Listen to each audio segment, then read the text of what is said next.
The Gnostic Film and Television Podcast.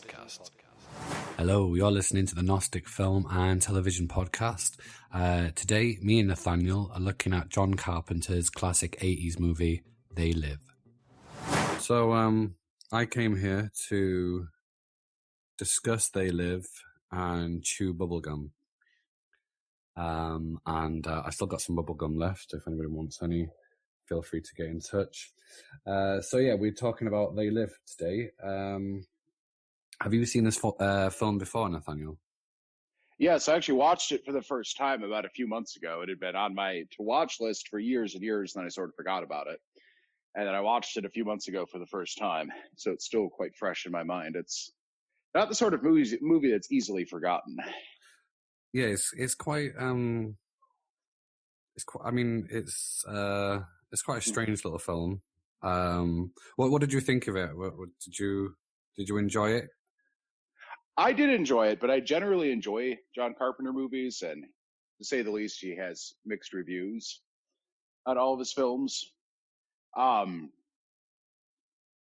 thing I do find interesting about him as a director, though, is that even though all of his movies have been low budget, because they were so low budget, he had enormous creative control over what he could do. Yeah. Because the producers weren't expecting it to be a blockbuster anyway. Yeah. However, when you're doing some huge mega, Marvel Studios blockbuster, the producers don't let you do hardly any creative tweaks that you want. But a low budget film, you can largely do what you want, which is why I've always enjoyed all of his films. And I particularly enjoyed that one. See, with John Carpenter films, you've got to you either have to love his style, or he's not a divisive figure by any means, but he always sort of walks a fine line between being instantly iconic and cool, and then he sometimes tips over into just being quite cheesy and sort of. He's always had a bit of a satirical element in his filmmaking, but there's like the John Carpenter who's made, Halloween, The Thing, proper iconic cinema, and then there's the John Carpenter who's made films like Big Trouble in Little Chinatown and They Live, and They Live sort of falls on that sort of side of the tracks, I guess, which sort of segues nicely into what the plot is about. So you've got Roddy Piper. I don't know if you're into wrestling. Was he? How old are you, Nathaniel? I don't think I've asked you of that, if you don't mind me asking. Oh, I recently turned 34, and I'm not sure how I feel about that. I'll be turning 34 next year myself. So he probably wasn't our generation then, was he, really, wrestling-wise? I mean, I was aware of him, but I know some people probably grew up with Roddy Piper being their favourite wrestler. I think part of his sort of gimmick, I guess, was just wearing a kilt and beating up people with pipes. So... To be honest, I was never particularly into wrestling. Besides, if one is in the United States and you want to see people in ridiculous costumes saying even more ridiculous things and acting like total maniacs, you could just flip on C-SPAN and watch the U.S. Congress and you'll get all the insanity you want. But wrestling was never really my thing either. So I actually have very little I could say about the subject. I used to love it. There was a brief period when I was younger. We used to watch wrestling when it was like the Hulk Hogan, what's his name, Ric Flair, and then that was when I was a lot younger. And Roddy Piper might have showed up then, and then it went for a brief period where I didn't watch it all because I probably couldn't afford to have Sky or what you Americans would call cable, I guess. And it was like the Stone Cold Steve Austin generation. And I really got into it then.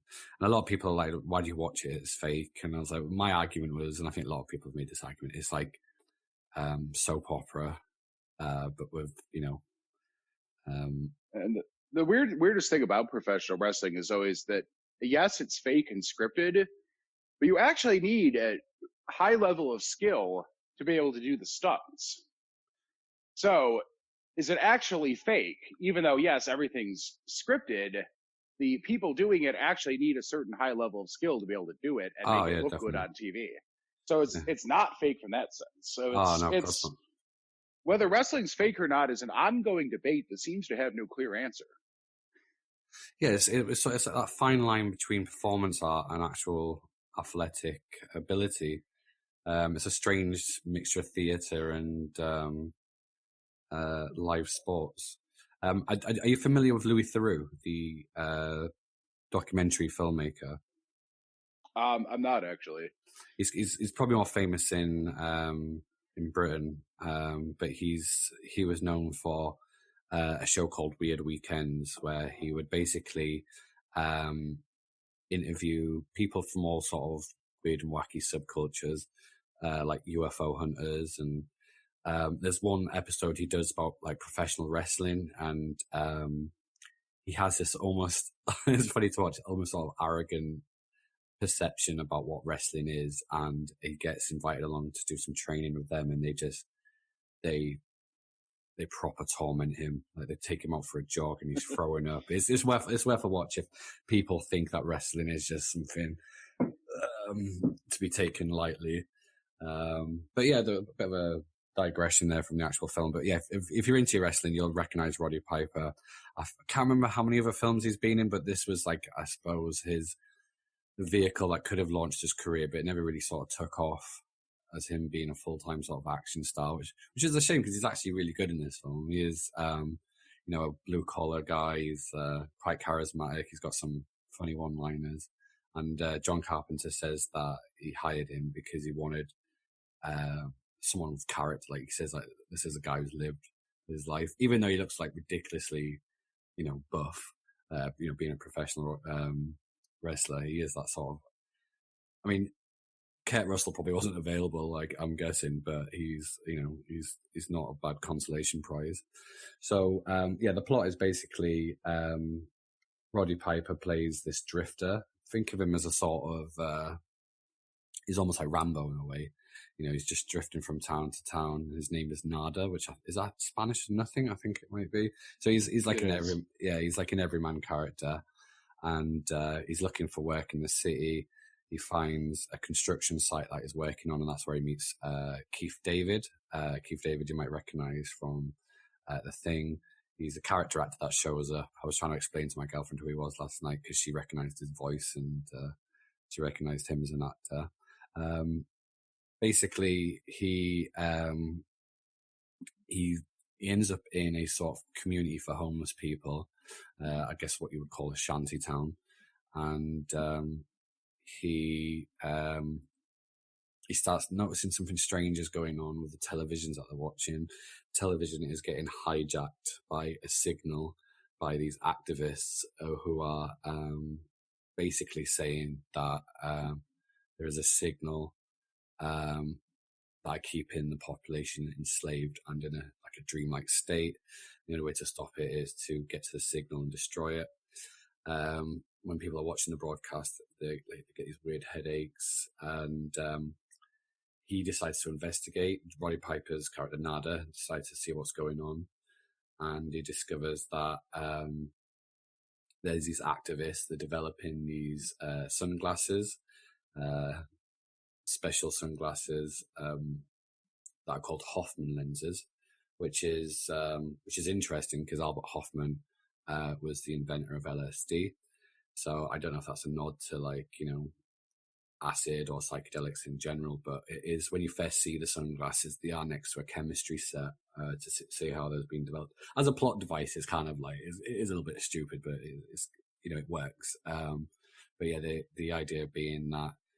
Anyway, what happens is that the shantytown gets raided by the police, and the hackers or these activists and the preacher who are trying to lead, I guess, a revolution against these nefarious beings. Anyway, so Nada, he's walking around one day. He's got a pair of these sunglasses after he's escaped from the police attacking, and he just puts the sunglasses on, and he realizes that all of the media around him, like advertisements and like magazines, have all got subliminal messages. When he puts on the sunglasses, it's all in black and white, and it's basically revealing the subtext of everyday sort of advertising. And they've got messages like obey, consume. There's a bit where he looks at the dollar bill and it says, "This is your God." And then he realizes that there's people walking among us who are actually aliens, and these aliens, like, they're quite ghoulish with skull-like faces. He basically finds out that they're running the show. They're sort of secretly taking over control of the Earth. So he has to team up with Keith David's character Frank to take down the signal that these aliens are projecting out to disguise themselves. And for those who have not watched the film, I'm going to give you a bit of a spoiler, but when he tries to include Frank, who's played by Keith David, who is the guy who got him the job at the construction site, and then managed to get him a week's pay, even though he hadn't showed up for the full week as a favor to him. He tries to include him, and this guy does not want to hear anything about aliens or any supernatural stuff. He wants to go to work, do his job, and go home every night. He doesn't care about that stuff. So Nada tries to convince me. He's like, well, put on the sunglasses. And Frank takes them and throws them away and says, I'm never wearing those. So Nada hits him. Frank hits him back. Nada hits him. And you then are treated to the most spectacular 20-minute one-on-one fight scene in cinematic history. Possibly also the only 20-minute one-on-one fight scene in cinema. Until finally Frank just puts on the damn sunglasses because, I mean, he should have really done that after the first few hits, but he puts them on and then realizes that Nada's not actually crazy and there is something going on here. Yeah. The fight is so long that I started reading Stephen King's The Stand. When I put the book down, the fight was still going on. So that's how long the fight sequence is.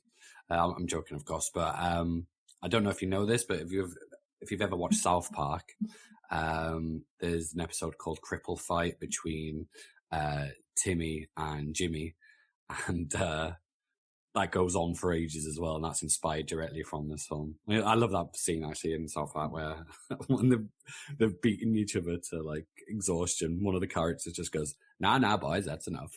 But yeah, if you've never seen They Live and you've seen that episode of South Park, you'll get how ridiculous the fight is. I mean, that's obviously a metaphor for when you're trying to like wake people up. And I don't really necessarily have to, try and wake them up spiritually. Just try to get them to, look at something that's blatantly going on. But yeah, so these sunglasses, they can reveal what's basically going on in the context of this story. What's interesting I think about this film is that back in the 50s, you had the big enemy was communism, and that sort of bled out into media in very similar sort of style films like Invasion of the Body Snatchers. But this is sort of subverts that, and it sort of flips it around, and so it's capitalism that's actually the real bad guy. Now, I don't know enough about capitalism or economics or the Reagan era economics that this is supposedly being satirical of, for me to really make a commentary on that side of things. Well, I can make a commentary on it, but not be in depth of, whether it's right or wrong. Maybe I need to read more Noam Chomsky, I guess. But it was developed as a sort of, the way John Carpenter says, it's a satire on, Reaganomics and capitalism. But it got into a lot of, not a lot of controversy, but some people think it's, some neo-Nazi movements have seen it as an allegory for Jewish, the Jewish media conspiracy that they're secretly controlling everything, which sort of brings us along to the obvious parallels with David Icke and the reptilian theory. Now, David Icke, as you may know, he's into Gnosticism. He's made quite a lot of references to it when he does. Did you watch any David Icke, Nathaniel? Have you watched any? Yes, a number of years ago, I was actually quite interested in his works, and I watched a number of his videos, and I read 1.5 of his books as well. And then I'm not entirely sure why I just sort of didn't exactly lose interest in his message, but just sort of drifted away from what he was saying and started exploring other things, which is, I mean, often